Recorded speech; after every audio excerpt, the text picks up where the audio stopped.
to bust out in tears, there's a shortcut. If you have a food processor like the one you're seeing on screen, you can cut up the onions into quarters and put them in the food processor on the chop setting, and it'll chop them up for you.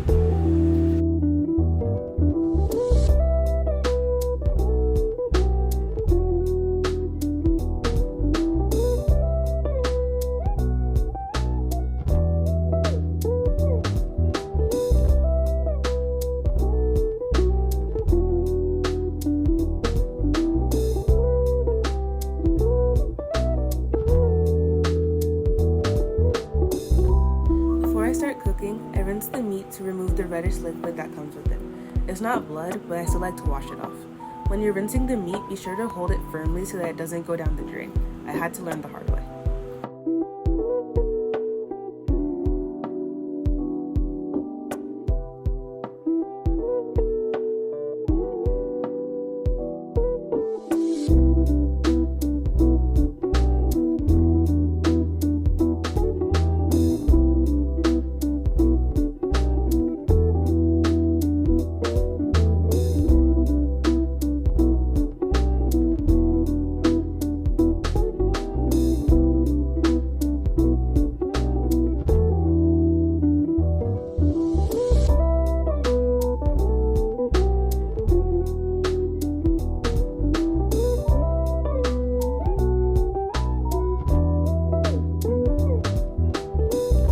For this step, I'm going to start with sauteing the onions in the melted butter until they start to brown.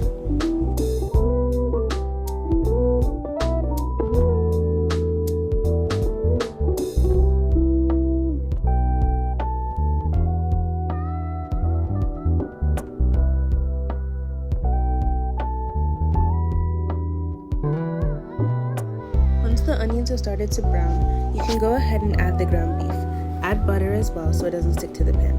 Once the meat has turned pale or brown, you can start adding seasoning. The recipe says to add 1 cup of water, 2 teaspoons of and 2 teaspoons of nor, which is chicken flavor.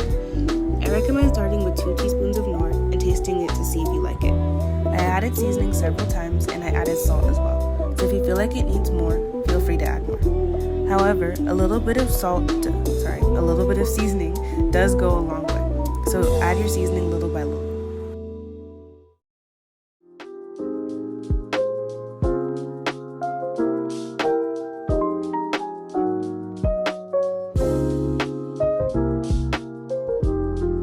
After you add your seasoning, cover the pan and wait until the contents start to boil. Once that happens, you can go ahead and add in your chopped carrots and potatoes.